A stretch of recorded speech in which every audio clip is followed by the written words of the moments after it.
Welcome to The Rundown with Ramon. My name is Ramon Ray, host of The Rundown with Ramon. In today's episode of The Rundown with Ramon, I interview Joe Cecala, who's the co-founder of the Dream Exchange. The Dream Exchange setting out to be the first minority-owned stock exchange in the USA. In fact, if you didn't know it, it's not easy to set up a stock exchange. There's only about 10 or less of them in the USA. We know of stock exchanges like NYSE, New York Stock Exchange, or NASDAQ, and these stock exchanges cater to billion dollar huge companies. The purpose of the Dream Exchange is to help mid-market companies, those 5 million to 85, 100 million or so, what about their capital needs to scale, to hire more employees and get to the next level. Check out my interview with the co-founder of the Dream Exchange to find out what you probably didn't know about stock exchanges and how you can grow your business and get to the next level. Check this out.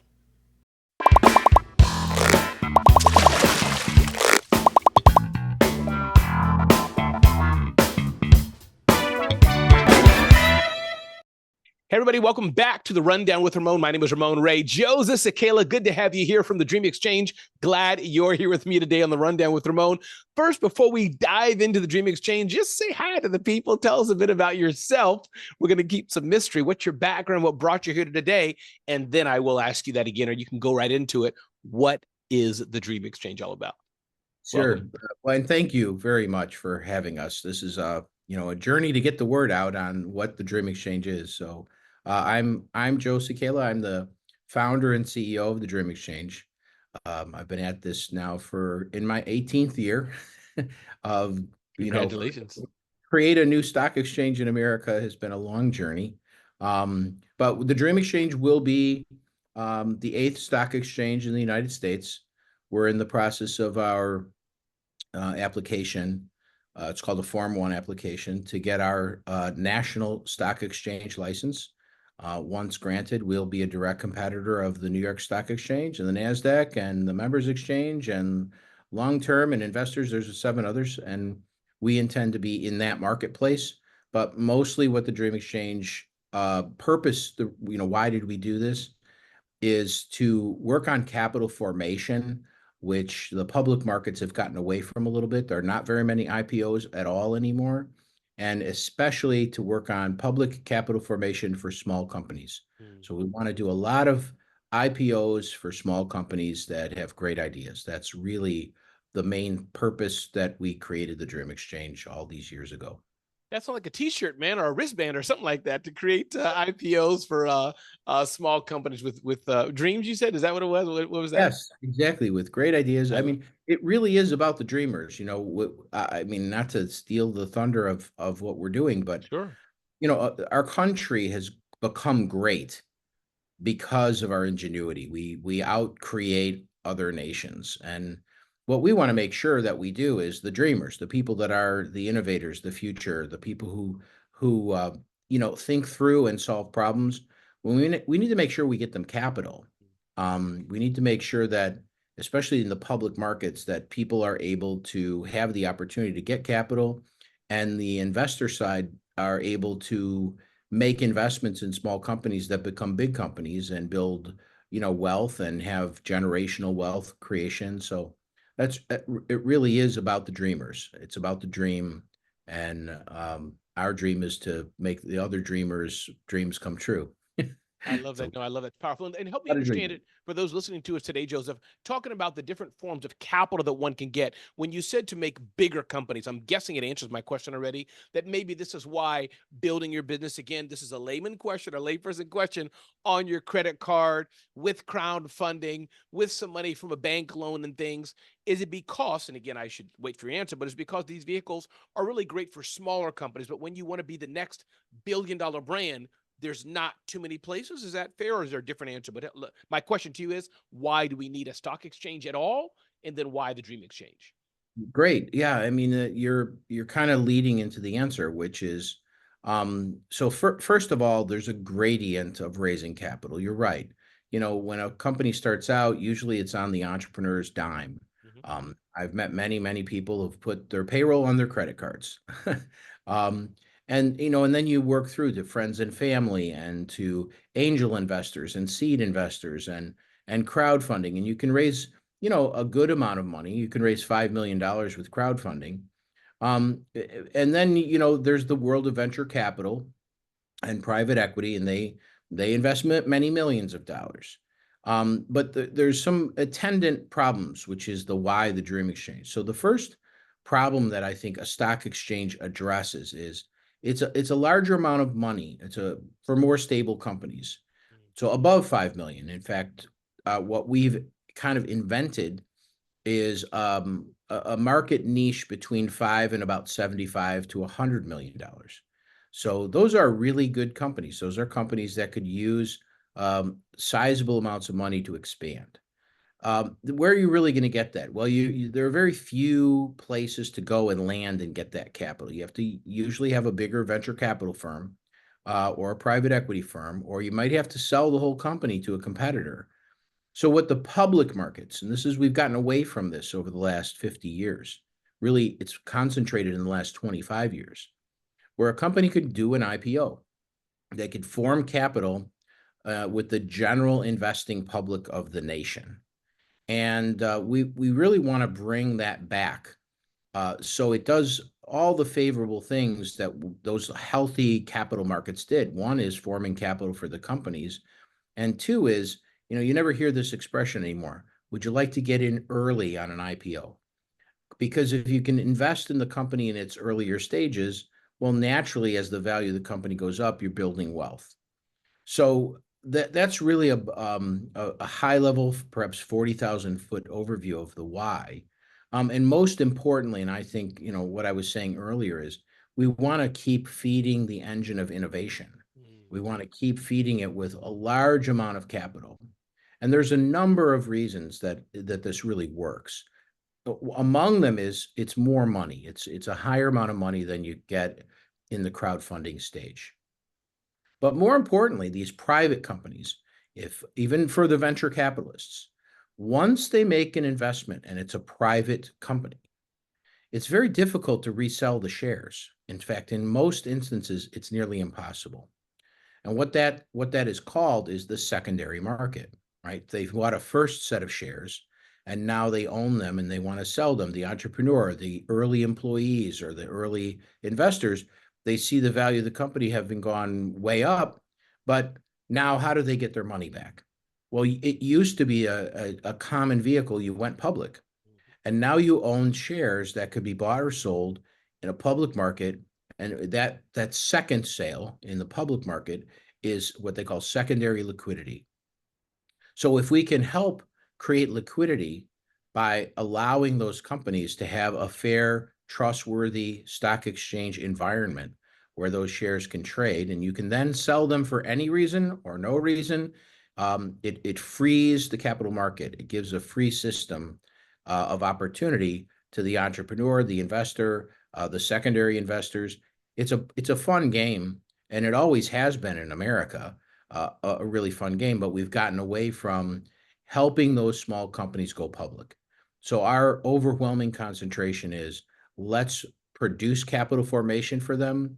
Let's get them in a stock exchange environment that's heavily regulated and trustworthy. And let's make them have secondary liquidity so that as the value of the company goes up, the owners of the company and the investors are able to win and build wealth and harvest their wealth in a public capital market. That's really, maybe it's a long answer to your question, but that's really why it works. Yeah, no, it's a great answer. I love that answer for sure. I was looking at my own sound volumes there. No, love it, love it. It's a great answer. And I'm curious that since you're a marketplace, and again, many of us have heard of your existing competitors and stock exchanges. Since you're a marketplace, can you just also go back to the fundamentals of what your challenge, I guess, is that you'll need you need entrepreneurs, business owners, et cetera, to be in the stock exchange. That's one half. And to be an exchange, I assume you will need investors to be in there who are playing in the market and doing that. That's your responsibility, which would be, and the secondary follow-up, is that relatively easy to do once this launches? That's easy, or are you a business as well and you have to get both? Can you just educate us on the back end of that, how that works? Yeah, that's probably hitting the nail on the head in a great way. People think of stock exchange when they hear the New York Stock Exchange, right, or the NASDAQ, and often that's confused with the stock market. The stock market may go up, the stock market may go down. Stock exchanges are the regulators and they're the facilitators of the trading. So when the market goes up or down, a stock exchange, fortunately or unfortunately, they make money either way. Okay. But here's the most important part. A stock exchange can function as a facilitator because it's trustworthy. Mm. You wouldn't question whether or not you're buying, Apple stock or Tesla stock if you went to your broker and said, I'd like to buy Apple or Tesla. And the reason for that is because the trading, the buying and selling of that is in the world of stock exchanges. We're a self-regulatory organization. So to become that is the other answer to your question, very difficult. Yeah, well, that's what I was going to say. I mean, or Yeah, everybody would be doing it. It'd be like a dime a dozen. It's not like building a website. There's probably intense paperwork and fees and oversight, and like yeah. no one wants to do it, but 9 other or 10 other people. All right, that's exactly right. It's a Mount Everest climb, and right now we're about to plant our flag on the top of the mountain. So that's been a very long journey, and it's not an easy one. And it takes a certain amount of not just regulatory know-how, understanding the rules, and actually creating your own rule book. But it also takes, in today's environment, a lot of financial technology. So we'll be a fully functional electronic exchange when we open, which should be in a few months. But the point is that know-how is not commonplace. So, and for good reason, there's not a lot of stock exchanges. So where do you find people that know how to do this? And the other part of your question is, how do we intend to make that market occur? Where are the market participants? So on the one hand, there's the capital, there's the invested monies. Getting stock brokerages and investment banks to underwrite transactions isn't really our job. But I learned this a long time ago. I spent my career as an attorney representing a lot of traders, especially mercantile traders. And the lesson I learned was this: money always follows the yield, not the other way around. So when you have good investments, when you have good opportunities, money flows to it. You can actually create a lot of excitement, and you've seen it over and over, especially now today. Usually it's a unicorn company, and everybody wants to get involved in buying and selling that stock. That's the yield part, good companies. And what we've discovered, and this is actually one of our main concentrations right now, there are thousands of them. There are literally thousands of companies that are eligible, that are making money, that are profitable, that have great ideas, that could use a sizable amount of capital in a public market, but they're not your typical venture capital investment. So a venture capitalist looks at an investment, and before they'll be willing to invest money, they need to see a minimum an increase in value of 10 times. Sometimes they have a bar of 20 or 30 times what their initial investment is. Well, that's not really how your typical public market works. But the interesting kind of analogy is, listen, if you made an investment today of $1, and 5 years from now, it was worth $2, it's a doubling in 5 years. That's a 15% internal rate of return on that investment. That's a great investment. In fact, if you look across the public company landscape, that's pretty much where things stand. So what we want to do is invite a lot of those companies that can be a 15, a 20, a 25% internal rate of return. That's not good enough for your typical venture capitalist. If they invest $1 today, 5 years from now, they want to have $100. So that leaves a whole segment of companies that are very good companies, very profitable, doing well, that are left out of the game of private capital raising. They're uninteresting to the private capital markets today, but they would be interesting to the public company investor. And what we've seen, and this is probably one of the major business kind of hurdles that we are going to have to overcome. We're going to be drinking from a fire hose. There are so many companies that would come to this market. We have already experienced it. that are entrepreneurs, that are established, that sell things, that are making money, that really need, 10 or 15 or $20 million, and they could become a really major part of the landscape.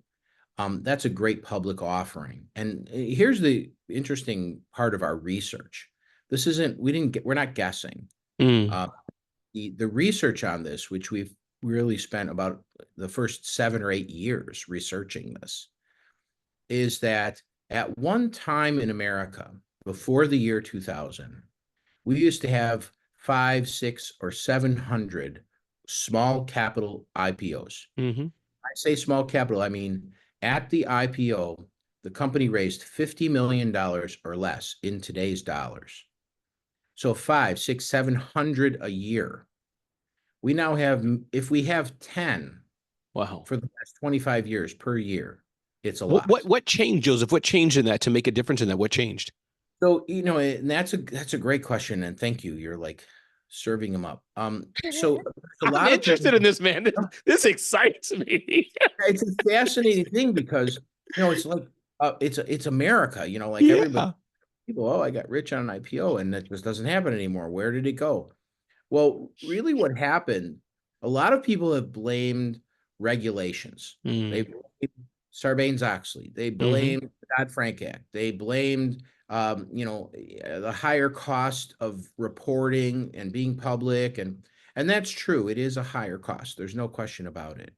But why did they do it before? It was still quite high. Well, the cost of getting the capital was outweighed by getting the capital. And Mm. here's what's really interesting about the actual reason why. The actual reason why is our entire public market system, the structure of things changed in the year 2000.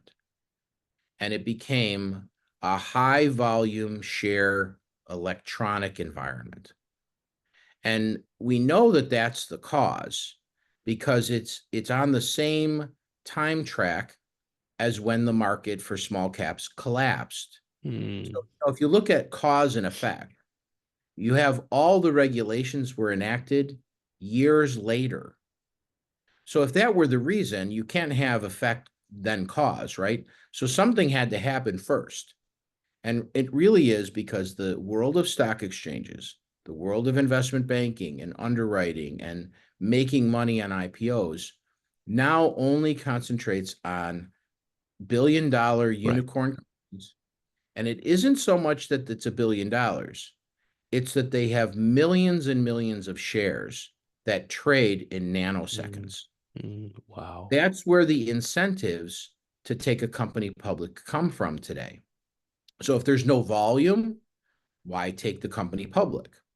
So our journey was, okay, how can we really create some structural changes to restore the willingness of investment banks and stock exchanges to do this activity and still make a decent amount of money, but really put a market there, a new type of stock exchange marketplace that solves the problem? Because there's nothing wrong with the national market system or a Mm-hmm. billion-dollar IPO. That's fine.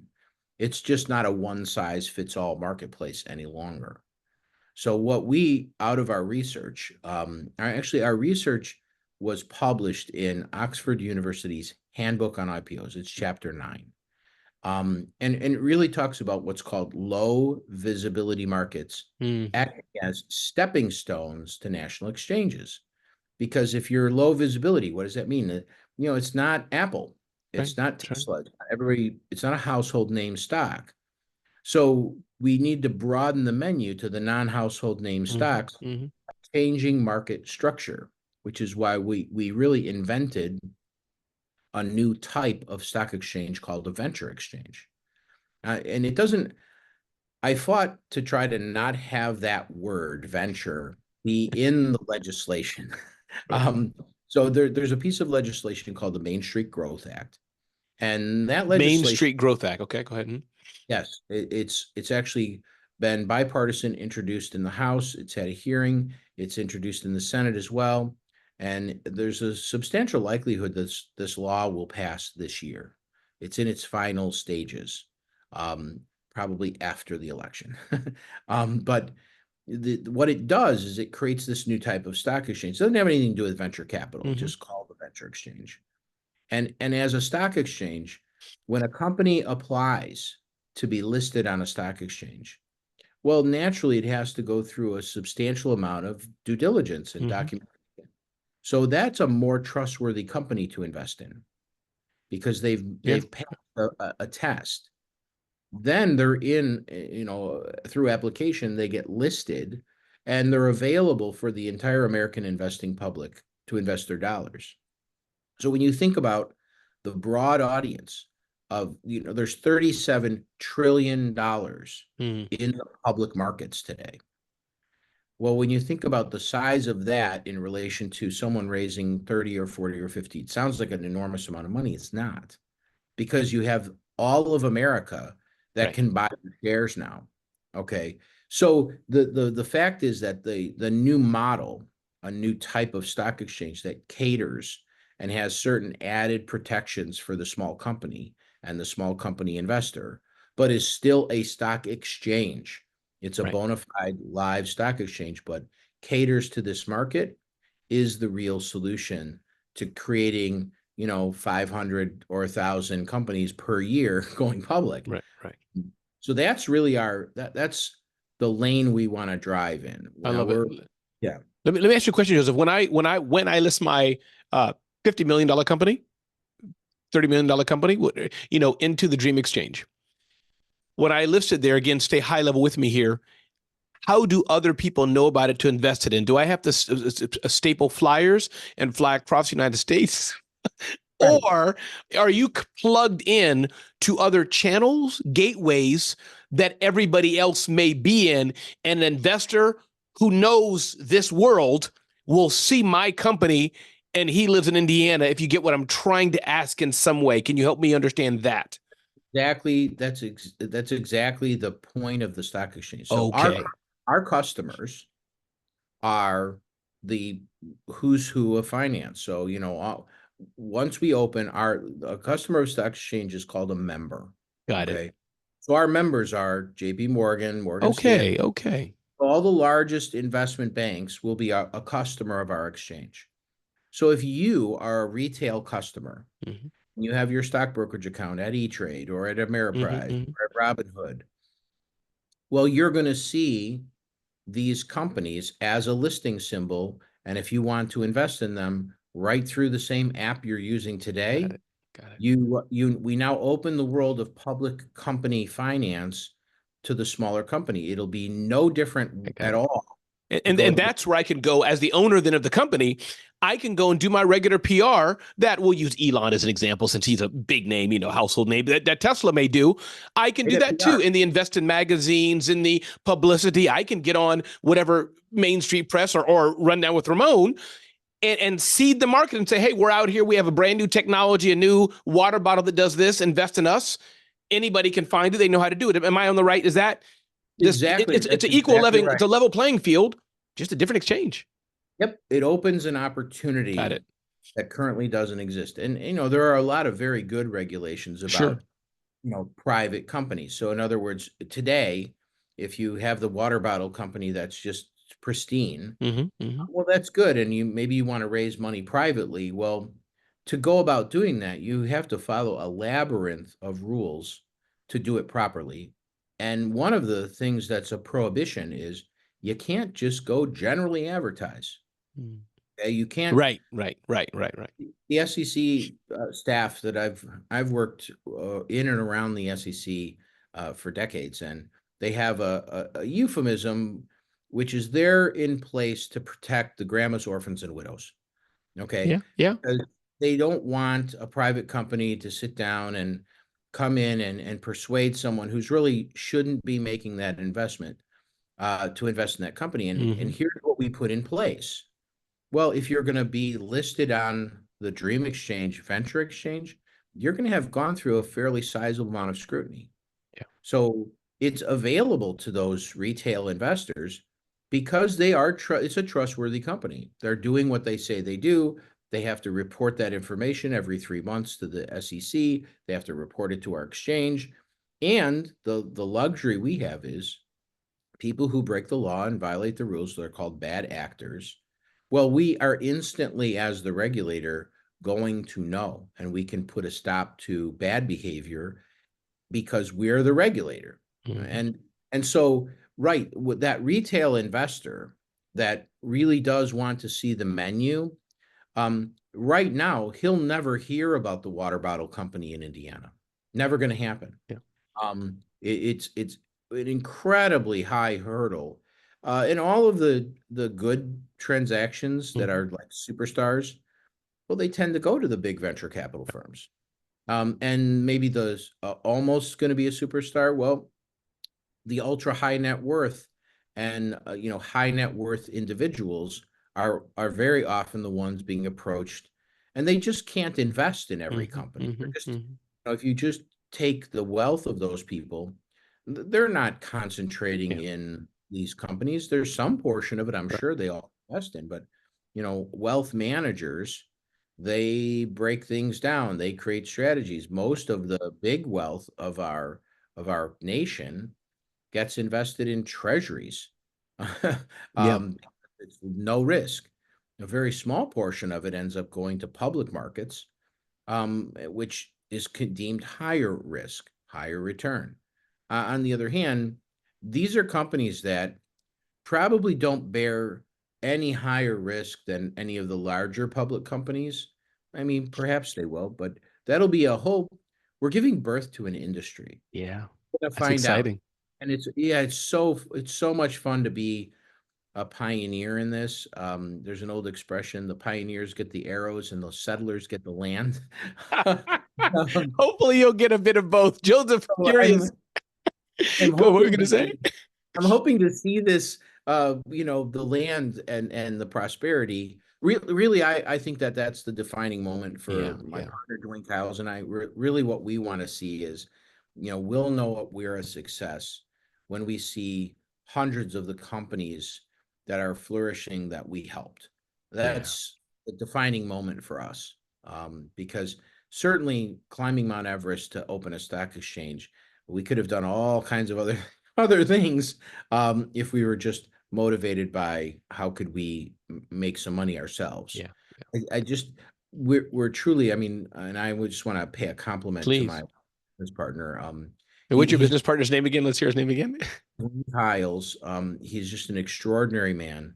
And actually grew up in the civil rights movement. I mean, Mm. his father was on the stairway of the Lorraine Motel at the moment that Dr. King was assassinated, Mm. because they were on their way to the Kyle's home that night for dinner. Mm. So one of the things that our observation of the markets is, we're calling the underserved marketplace. So small caps in general are completely underserved. Mhm. But when you start looking at the urban areas, you start looking at, even West Virginia and the Midwest Rust Belt and minority communities, there's not a lot of those small companies that have any hope of seeing public capital come to their Mm. business. So, because of Dwayne, and we've kept true to the purpose. One of the things we're concentrating on is, trying to introduce ourselves to more minority companies Mm. so they can form public capital. Right now, there are about 10, what would be defined as their origins as an MBE company, a minority Mm. business Mhm. enterprise. There are about 10 public companies that are like that. There are Wow. 6,300 public companies. So it's a very tiny percentage. And, Mhm. that percentage has really been smaller in the past. Yeah. So you can see that opening up this opportunity for public capital, especially to the small capital company, somebody who doesn't need Yeah. $1 billion. I mean, some of the small companies, they would choke on $1 billion. What would they do with it? Mhm. They need 50. They need 50 million. So our concentration is in underserved markets as well, and kind of keeping our integrity on the purpose Mm. is been, really. I don't even want to call it a challenge, because it goes without saying that that's the entire purpose of who we are. Mhm. Like, you don't have to search far in our website to figure out what we're trying to accomplish. It's not a hidden purpose. And I think that restores the nice thing about, using this exact tools. We're not inventing a new tool. Okay. The tools that are the world of public capital and stock exchanges and the stock market itself are workable tools. Many, Yeah. many, many fortunes have been made. So we're just applying those tools in a way that opens opportunity, because once the opportunity is there, we also know this very clearly. Public companies create jobs, Hmm. create opportunity on top of opportunity. So the employees, the staff, they all have really sustainable long-term career path occupations in all kinds of things, human resources and marketing and treasury and quality control. So you have career path jobs. But even more importantly, when you look at the landscape of the large public companies in our country, I mean, most cities brag about, well, we have 3 Fortune 500s, or we have, Hmm. 5 Fortune 100 companies in our city. Why? Because those are good jobs, but more importantly, all of the prosperity around a public company creates an ecosystem. Yeah. Yeah. So it isn't just that the public company and their employees do well. People selling cars and houses and toaster ovens in the community do well, as equally well. Yeah. So it's a ripple effect. By If we can restore a lot of these companies and get capital into them and they do well, there should be a more perhaps prosperous broadening effect on the overall society of our entire country. And that's really who we work Yeah. for. I We're love it. working. When you all go live, Joseph, tell me what's the biggest things that you need from those listening. More awareness for business owners, entrepreneurs to be in the exchange. More awareness for investors to be aware of whatever they need to know you, or other things. Help us. Can you distill that 3 or 4 things that you're like, Ramon, here's the 4 things, 5 things, whatever we need as you grow and go? Because some things only you can do. Like, that's your problem. But once you Right. get what you need done, what are the things you're like, here's what we need? Can you Yeah. capsulate that for us? Yeah. So we're kind of in the early stage of I understand. our call to action, right? So the predictability of the exact date that will be Sure. a launched stock exchange is very difficult, because it's the process at the Securities Sure. Exchange. But once that happens, let's say you get past all that's on your side of the house. Once that's done, what Right. would make you happy? What do you want? Right. Sometime next year. Okay. So we've broken this into 4 phases. So Okay. phase one is open our exchange. Okay. We're nearly complete with that. Phase two is we are entertaining companies that do need large amounts of money, Mm-hmm. because that can instantaneously happen, and we can bring those companies to the public market in the underserved markets. Got it.